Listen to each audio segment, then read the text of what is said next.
आज जो मैं यहाँ पर आपको बोलने वाला हूँ, हो सकता है उसमें से कुछ बातें सुनने में आपको कड़वी भी लगे, लेकिन एक एक बात सच है। जब भी आप दुखी होते हो तो उसकी सिर्फ एक वजह है, जैसा आप चाहते हो वैसा नहीं हो रहा है, यानी कि ये जिंदगी आपके हिसाब से नहीं चल रही है। तो अब जो मैं बोलने वाला हूं उसको ध्यान से सुनो। क्या जिंदगी ने ठेका लिया है आपकी सारी ख्वाहिशें पूरी करने का? क्या जिंदगी ने आपके साथ कोई एग्रीमेंट साइन किया था कि वो सिर्फ और सिर्फ आपके हिसाब से ही चलेगी? अरे मेरे भाई, चाहते आपकी है, ख्वाहिशें आपकी है, तो अगर उसको पूरा करना है तो उसकी जिम्मेदारी भी आपकी है। अरे जिंदगी को कोई फर्क नहीं पड़ता है कि आप चाहे जियो या मरो, लेकिन अगर आप जीना चाहते हो तो अपनी जिंदगी को दोष देना बंद करो और खुद को इस लायक बनाओ कि जो भी आप चाहते हो वो खुद चल करके आपके पास में आए। अपने दिमाग को सॉल्यूशंस पे फोकस करो, प्रॉब्लम्स पे नहीं। बैठे बैठे बस रोते मत रहो कि मुझे ये नहीं मिला, मुझे वो नहीं मिला, मुझे ये चाहिए, मुझे वो चाहिए। अरे भाई, अगर रोना आ भी रहा है तो रो लो, मन को हल्का कर लो, लेकिन उसके बाद अपने अंदर से अपनी पूरी एनर्जी से बोलो, बस अब बहुत हो, अब मुझे आगे बढ़ना है। अभी तो मैंने ठीक से जिंदगी की शुरुआत भी नहीं करी है, अभी तो आगे पता नहीं क्या क्या करना है। आपके अंदर ताकत की कोई कमी नहीं है, बस उस ताकत को पूरी तरह से समेट कर इकट्ठा करना है और एक जगह पर फोकस करना है। और याद रहे, फोकस रास्ते पर करना है, मंजिल पर नहीं, क्योंकि अगर मंजिल के ख्यालों में ही खोए रहे तो रास्ते से भटक जाओ, लेकिन अगर ध्यान रास्ते पर रहा तो आज नहीं तो कल मंजिल को जरूर पाओगे। रास्ते में एक नहीं, हजारों मुश्किलें आएंगी, लेकिन चाहे कुछ भी हो जाए, किसी भी हालत में रुकना नहीं है, बस चलते रहना। अगर कभी थक जाओ तो कुछ देर आराम कर लेना, लेकिन किसी भी हालत में रुकना नहीं है, बस चलते रहना। कभी गुजरा हुआ कल तो कभी आने वाला कल आपको रोकने की पूरी कोशिश करेगा, कभी रुलाए तो कभी डराएगा, लेकिन आपको रुकना नहीं, बस चलते रहना है, चलते रहना, चलते रहना। I just want to say कि sometimes we get confused for our decisions like self-worth.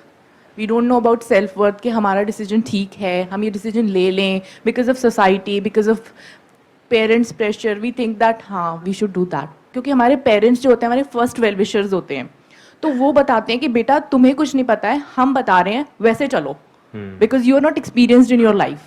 Right. So is it true that कि वो बोल रहे हैं तो हम करें, हम experienced नहीं है? आपको क्या लगता है? Because मेरी एक शादी थी, उसमें डिवोर्स हो गया. Okay. After that I got married. You want to share all these things on the camera? It's okay, That is fine. okay. Yeah. Okay. हाँ, बताइए। सबको पता है मेरी शादी हुई थी, देन उसके बाद दोबारा हुई है. हाँ। Now the problem is this, सबको ऐसा लगता है कि लाइफ में अगर हम कुछ कर रहे हैं और ठीक है एक्सपीरियंस तो मिल गया और लेसन भी मिल गया, but still somewhere people feel कि हाँ गलत है, you are not doing right. आप में से कितने चाहते हैं ये हो आज के सेशन का टॉपिक? कैसे अपने अंदर से पॉजिटिविटी को अंदर से जनरेट हमेशा ऐसे चार्ज रहे कि कोई कुछ भी बोले हमें कोई फर्क नहीं पड़ता, हमारा डिसीजन हमारे लिए इंपॉर्टेंट है, that's it. Right. That's what. ऐसा कैसे हो? हाँ. तो ऐसा होने का जो सबसे पहला स्टेप है वो ये है कि हमको क्लियर होना चाहिए सबसे पहले कि जो हम करना चाहते हैं, are we absolutely clear about it? No. और अगर हमारे अंदर से आ भी रहा होता है तो हम इतना श्योर नहीं होते उस डिसीजन को लेकर के. हाँ, कहीं ना कहीं हमारे खुद के अंदर भी एक डाउट होता है. जब वो डाउट होता है तो हम बीच में पिस जाते हैं. एंड समटाइम्स वी थिंक कि अगर हमने ये डिसीजन ले लिया, in case we got failure, हाँ, तो क्या होगा? या exactly, then we will say देखो हमने कहा था ना इस ऐसा होना था. तो लोग सही प्रूव हो जाएंगे और हम गलत प्रूव हो जाएंगे. तो कहने का मतलब है, अगेन द पॉइंट इज कि हम एब्सोल्युटली क्लियर नहीं है कि हमें क्या चाहिए अपनी लाइफ से. अगर हम बिल्कुल क्लियर हो जाए किसी भी चीज को लेकर के, फॉर एग्जाम्पल अगर do you drink, do you smoke? No. No. Okay, कैमरे में तो यही बोलना ठीक रहता है. कुछ और बोल देता हूँ. You don't take drugs, right? No. तो कोई जबरदस्ती आकर के आपको ड्रग्स दे, चाहे वो आपके पेरेंट्स हों, फ्रेंड्स हों, या बहुत रिस्पेक्टेड कोई ऐसे हों, सो कॉल्ड सक्सेसफुल पीपल, वो जबरदस्ती आकर के आपको ड्रग्स दे, आप लोगे? नो. नहीं लोगे. क्यों? वहां पे कंफ्यूजन होगा, नहीं होगा. अंदर कोई कॉन्फ्लिक्ट होगा, नहीं. कोई डर होगा कि कल को मैं गलत प्रूफ हो गई तो क्या होगा? नहीं. नहीं होगा ना. यू आर एब्सोल्युटली क्लियर कि नहीं तो नहीं, बस. और अगर कोई आकर के कोई अच्छी चीज देगा, फॉर एग्जांपल आपको प्यास लगी और पानी दे रहा है, वो भी फिल्टर का है, और वो कह रहा है पी लो, तो क्या वहां पे कोई डाउट होगा नहीं कि मैं इसको पीऊं या ना पीऊं? तो ऐसा क्यों हो पा रहा है? क्योंकि दोनों ही सिचुएशंस में आप एब्सोल्युटली क्लियर हो कि मेरे लिए सही क्या है और दूसरा मेरे लिए गलत क्या है। Once we are absolutely clear कि मुझे अपनी लाइफ से क्या चाहिए और क्या नहीं चाहिए, तो दुनिया की कोई ताकत हमको हिला नहीं सकती। मतलब कि अगर कोई क्लियर नहीं है कि नहीं मुझे ड्रग्स नहीं लेनी है, और फिर अगर बाहर से उसके फ्रेंड चाहें तो उस पर हावी हो सकते हैं, अरे ले ले क्या हो गया, अरे ये ड्रग्स नहीं होती, गांजा है, ड्रग्स नहीं है। समझ पा रहे हो मैं क्या कह रहा हूं? एग्जैक्टली कि वो उसके डिसीजन को इन्फ्लुएंस कर सकते हैं क्योंकि वो बंदा खुद क्लियर नहीं है। या सामने वाला ये सोच लेता है कि हाँ ये इंसान क्लियर नहीं है, मैं इसको हिला सकता हूँ। सोच नहीं लेता, उसको पता होता है। हमको सबको पता होता है। डू वी नो और वी डोंट नो। जब आपको पता है कि ये जो आपका फ्रेंड है या जो भी आपकी फ्रेंड है, रिलेटिव है, कौन है जो अंदर से कंफ्यूज्ड है और कौन है जो बिल्कुल क्लियर है कि ये बंदे को तो कुछ भी बोल लो, टस से मस नहीं होने वाला, तो उसको बोलने का फायदा ही नहीं है। ऐसे लोगों को दुनिया कुछ बोलती भी नहीं है क्योंकि पता है वो सुनेगा ही नहीं, वो अपनी धुन में आगे बढ़ता चला जा रहा है। और जिसका पता है कि ये तो बड़ा ही फ्रेजाइल है कि अगर बोलेंगे तो इसको फर्क पड़ेगा या तो ये रिएक्ट करेगा या फिर इसको बुरा लगेगा तो उनको मजा आएगा, अगर आपको बुरा लगेगा तो आप समझ गए, या फिर आपको नीचे गिराएंगे तो आप इंसल्टेड फील करोगे। तो दुनिया खेलती रहेगी आपके साथ में। One somebody is absolutely clear कि मैं ये कर रहा हूं, तो वहां पर बाहर अगर कुछ नेगेटिव भी हो रहा होता है तो उसके ऊपर असर नहीं होता है। अंदर से हम खुद हिले हुए होते हैं तो सब कुछ हिला पड़ा होता है। मेरे सारे सेशंस यहीं पर बार बार इशारा कर रहे हैं। अगर आप ध्यान से मेरे सेशंस को देखोगे, हमको चाहे अंदर से पॉजिटिविटी जनरेट करनी है, चाहे बाहर जो पीयर प्रेशर है उसका हमारे ऊपर असर ना हो, चाहे अंदर से हम बिल्कुल क्लियर हो जाएं कि मुझे क्या करना है क्या नहीं करना है। इसका फर्स्ट स्टेप क्या है? इसको और सिंपल करूं, अभी आप किस में बिजी हो 24 घंटे? बाहर जो आपकी लाइफ में प्रॉब्लम्स हैं उसको सॉल्व करने में, या जो अंदर हो रहा है उसको सॉल्व करने में? कि मेरे को गुस्सा आ रहा है या मैं परेशान हूं, तो किसकी वजह से परेशान हूं? अपनी वाइफ की वजह से, अपने हस्बैंड की वजह से, अपने पेरेंट्स की वजह से, अपनी जॉब की वजह से, लोगों की वजह से। ऐसा होता है नहीं होता है? और जैसे ही आप ये सोचते हो, अब आप फंस गए, अब आप क्या करोगे? अब आप सोचोगे अपनी वाइफ को बदलने के बारे में, जो आज तक कोई नहीं कर पाया है इस पूरी दुनिया। इम्पॉसिबल टास्क पे आप निकल जाओगे। मेरे सेशंस भी देख रहे होगे तो ये नहीं सोचोगे कि अच्छा इसको मैं अपने लाइफ में कैसे अप्लाई करूं, कि हाँ ये सेशन तो अपनी वाइफ को दिखाना ही पड़ेगा, ये उसी के लिए है। तो पहला स्टेप समझ में आ रहा है हमको? क्योंकि अगर ये पहला स्टेप ही नहीं समझ आया, बिकॉज ये जो लिखा हुआ है डिस्कवर योरसेल्फ, तो सब बेकार है। जब भी आप दुखी हो रहे हो तो आप समझ जाओ आपका ध्यान बाहर भटक रहा है। अपनी वजह से कौन दुखी होता है?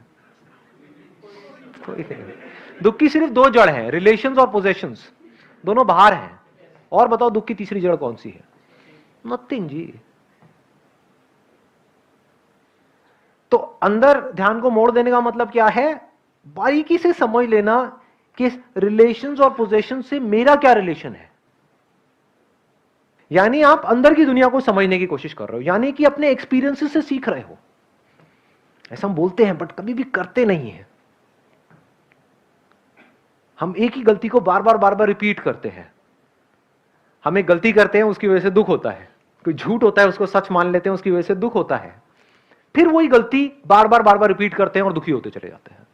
फिर डिप्रेशन में चले जाते हैं, फ्रस्ट्रेटेड हो जाते हैं, एनर्जी धीरे धीरे खत्म हो जाती है। उस सबकी जड़ क्या है? अगर मैं आपको एक लाइन में बताऊं, एक ही गलती आप रिपीट करते चले जा रहे हो। वो गलती क्या है? झूठ को सच मान लिया है। तो जैसे उस झूठ का सच हमारे सामने आता है, यानी हमको रियलाइज होता है कि ये तो झूठ है, हम दुखी हो जाते हैं। आपको समझ आ जाए कि क्या झूठ है क्या सच है, तो कहीं कोई प्रॉब्लम ही नहीं है, बिल्कुल तेजी से आगे बढ़ोगे, कोई कंफ्यूजन ही नहीं है। डिसअपॉइंटमेंट कभी भी हाथ नहीं लगेगा। बारीकी से समझते चले जाओ जो बातें मैं बोलने वाला हूं। ये नहीं कि सुनते ही आप कहोगे नहीं ये तो बकवास है। मुझे पता है क्या आएगा आप लोगों के माइंड में। सच सुनने की आदत नहीं है ना, झूठ ही हमको सच लगता है। मैंने क्या बोला, ये बात, इसकी गहराई आप देख पाए? जब भी आप दुखी हो रहे हो तो किसी ना किसी झूठ को आपने सच मान लिया है और दुखी हो रहे हो। बड़ी गहरी बात है ये। मतलब एक्चुअल में दुखी होने का कोई रीजन नहीं है। दुख और दर्द में हमको फर्क पता है ना? दर्द मतलब फिजिकल पेन, तो दर्द है इस वजह से दर्द हो रहा है। दर्द मतलब यहां पे इसको ऐसे किया है ना, निशान पड़ा तो ये दर्द हुआ। This is pen. पेन है जिस वजह से दर्द हो रहा है, लेकिन उस पेन की वजह से मैं दुखी हूं या ना हूं, क्या हमारी चॉइस है या नहीं है? जब डॉक्टर कोई ट्रीटमेंट कर रहा है तो हम दुखी नहीं हो रहे होते, हम कहते हैं चलो अच्छा है, ये बला टली, 1 साल से मेरे को दर्द हो रहा था, अब इसके बाद में दर्द नहीं होगा। तो डॉक्टर जितना दर्द देना है दे दो अगले 1 घंटे के लिए, लेकिन कुछ ऐसा कर दो कि अब दोबारा दर्द ना हो। तो उस दर्द की वजह से हम दुखी नहीं हो रहे होते, सुखी हो रहे होते हैं अंदर ही अंदर। Physical pain I am talking about. What is दुख? दुख क्या होता है? कहां दर्द हो रहा है? दिखाओ। समझे मैंने क्या बोला है? जब हम कहते हैं मैं दुखी हूं, मतलब क्या? दुख मतलब क्या? कहां दर्द हो रहा है? दिखाओ। पेट में हो रहा है, हाथ में हो रहा है, यहां हो रहा है, हो रहा है, क्या हो रहा है? कहीं कोई स्वेलिंग आई हुई है, कुछ हो रहा है? व्हाट इज दुख? What is thought? अंदर ही कुछ अपने आप को बोल रहे हैं, अंदर ही कुछ सोच रहे हैं, उसकी वजह से खुद ही परेशान हो रहे हैं। मतलब खुद ही बोल रहे हैं, खुद ही परेशान हो रहे हैं, मतलब एक्चुअल में कुछ है ही नहीं।